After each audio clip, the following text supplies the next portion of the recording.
Welcome to Working Smarter, Concise Compliance Conversations featuring Wendy Rubis, sponsored by VillageMD, primary care physicians. Practice medicine the way you've always wanted. Data, resources, and clinical decision support to care for your patients inside and outside the exam room.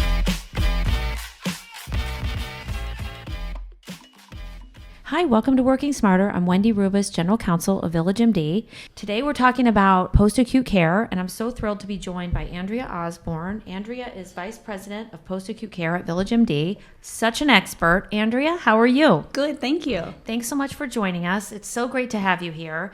You stopped me in the hall recently or sent me an email and alerted me to something I wasn't aware of, which I always like to know things before my clients, but you're always so on top of things. So Andrea, tell us about this new icon and this change that's occurred.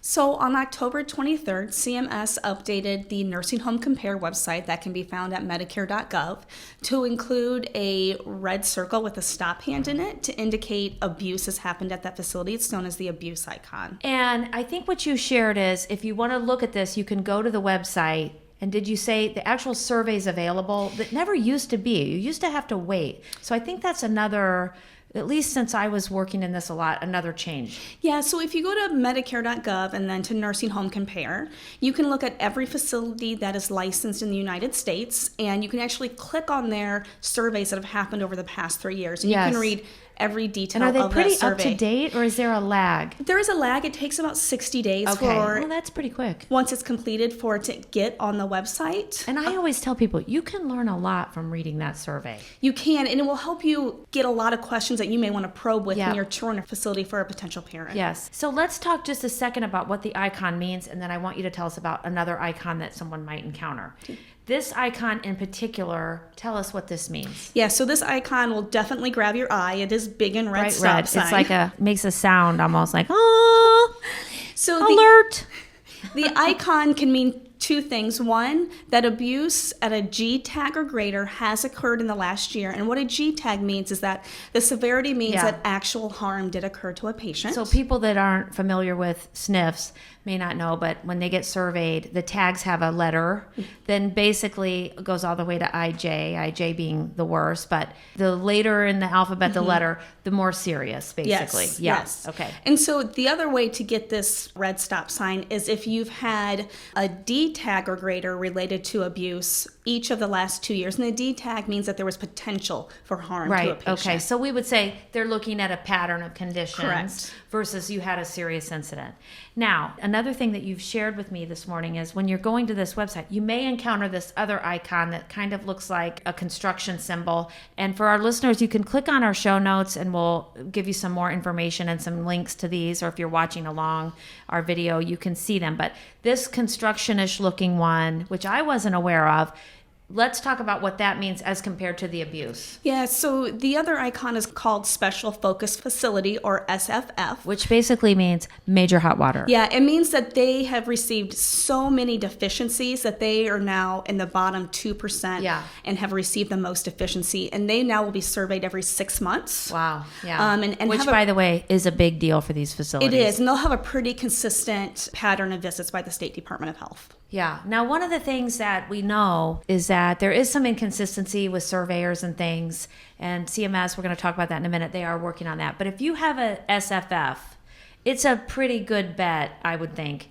that there's a problem there. There is, and that there's a pattern of Yeah. a problems Right. that have continued. That's not just you had a cranky surveyor. No. You have pervasive issues. Yeah. Correct. So in terms of when we're looking at talking to our providers using these, because their patients may know about these or their families, we don't want to learn about this from our patients, right? So we would suggest go look at them, but understand the difference. If it has an SFF, it's a good idea to expand your network a bit. But with the abuse, probably you need to probe a little bit deeper for more information to find out what's going on. Correct. Would you agree? Yes. And in your case, tell us a little bit about how this became known to you. What was the process you followed in order to investigate these? So what we did was, for any facility where we have physicians rounding, Yeah. we went ahead and looked up all of our facilities. If there was a red icon for abuse, we went through and read the report, because it is online. I Right. can click on it it'll say health inspection. If you click on Right. that, you can open up every survey they've had for the last year. And so I went in and I read those surveys to figure out what was the issue. Is it something that could have affected one of our patients? Was this a bad day, or was this Right. And you really can tell. Was something withheld, or did a physical abuse actually happen? And it will also tell you the facility's actions plans. So Yeah. I was able to see what the facility did, and then we discussed with our physician leads, do we feel the action plan will permanently present address, this? yeah. Keep this from happening again in the future, so that we feel comfortable with our physicians rounding in there and our patients going. So, Andrea, if you're working with VillageMD, and because there is kind of a language, and I always say healthcare is a Tower of Babel. Hospital people speak hospital, sniff people speak sniff, etc. So if you're working with VillageMD, can people give you a call and you can kind of maybe help explain what these surveys mean if they can't really understand, or maybe they can't tell? Should I be worried about this? Absolutely. So if we have physicians who are medical directors or are rounding a sniffist in facilities and they're concerned because this icon is now present on a facility they round in, or if we have care managers who are trying to figure out where's the best facility for one of their patients, and this sign happens to show up, I'm always happy to have them reach out. Sort of help interpret. Absolutely. Yes. I can read the report, let them know kind of what my thoughts are on it. That I think is so helpful. Just almost like I said, the translation. So let's just talk a little bit more about this change. So how many of facilities would you say have this abuse indicator? I think that sort of tells us as a measure of where the facility. You said 2% have the SFF. What about the abuse indicator? So when it was released on October 23rd, 5% of the 15,000 nursing facilities got this icon. I mean, that is something. It is. That means you're in the bottom 5 for abuse. But again, maybe it could be a one-off thing, but it could be. Now, typically, Nursing Home Compare updates every month around the 22nd. Good to know. Except during this holiday season, they did an update on the 23rd of October, and then again, they combined November and December, so it updated again on December 5th. But you'll probably see it again around January 22nd. Additional buildings were added on December 5th, but they've not updated what percentage have it. I see. So roughly 5% initially, that'll fluctuate. It'll be interesting to see how does this indicator impact that violation. We'll have to monitor over time. Once you have it, how long do you keep it? So the abuse icon will stay for 1 year until you've had your annual survey. So it doesn't disappear on year one as soon as you hit that date. Once the state comes in and does your annual survey and then post it, that's when the icon will disappear. Everybody has to be surveyed every 9 and 15 months. Yes. Okay. Got it. Now, we thought we'd touch briefly on there's extensive conditions of participation for nursing homes, far beyond what we could cover today. But just in general with regard to abuse, there's more regulations in nursing homes related to abuse than any other type of Medicare facility. You want to just tell us generally what it is they're required to do? Yeah, so for our nursing home population, they are certainly at a higher risk than some of the other populations we might see in other areas. Because of the dementia, sometimes we have an inability to communicate. Sometimes they don't have family or spouses that are checking in on them. So we know that they're certainly at higher risk.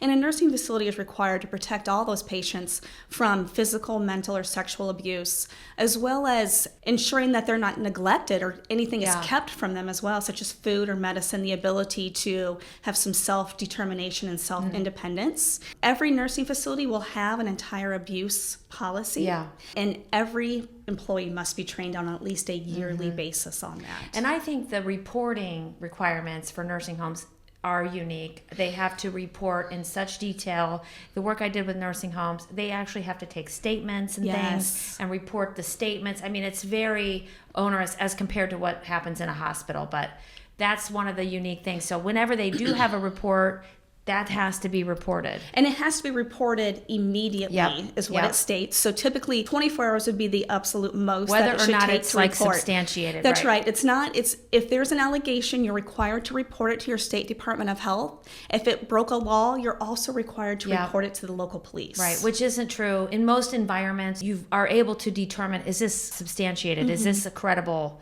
allegation? In this case, every allegation you're required to bring forward. That's correct. They're not asking for your judgment on it. Right. You have to report it, and then you'll do a follow-up report on what your findings. It is quite rigorous.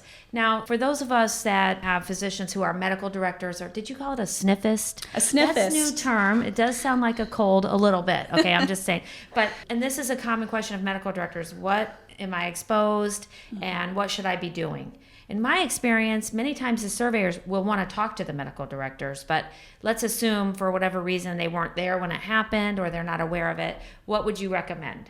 So as a medical director, you do have some responsibility of what's going on in the facility. And so you need to be aware of what's going on. I would make sure that you're meeting with your administrator and director of nursing to say anytime there's an allegation of abuse, I want to make sure that I'm being notified immediately as well. Awareness. An awareness. I'd also like a copy of the report from the State Department of Health on what your action plan is. Yeah. If it's your patient, depending on what kind of abuse it was, sometimes what we'll see is there need to be a full body assessment? Do we need to look for any signs and symptoms if maybe medications weren't delivered? Yes. You will give a clinical opinion if anything needs to take place as well during that. Very good. Very good.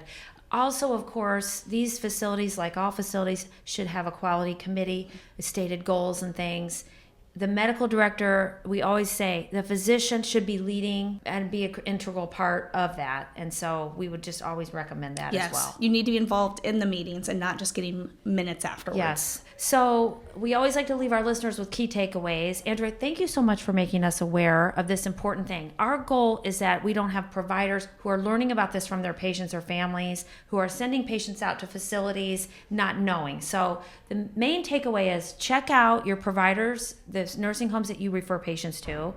Go read the survey. If you work with VillageMD and you can't interpret the survey, call Andrea. If you don't work with VillageMD, why not? Maybe it's time to rethink that, because the depth of knowledge and resources that Andrea and others have here are so helpful for our primary care physicians. I think we would say before you absolutely change your referral patterns, you would recommend just a little bit more information on the abuse to make sure that you're fully informed. Correct. Just make sure you understand how it got there and what's been put in place to keep it from happening again. Well, Andrea, I hope you'll come back. There's so much more we could talk about, and you were so helpful. So we'd love to have you back sometime soon. Thank you, Indy. Thank you.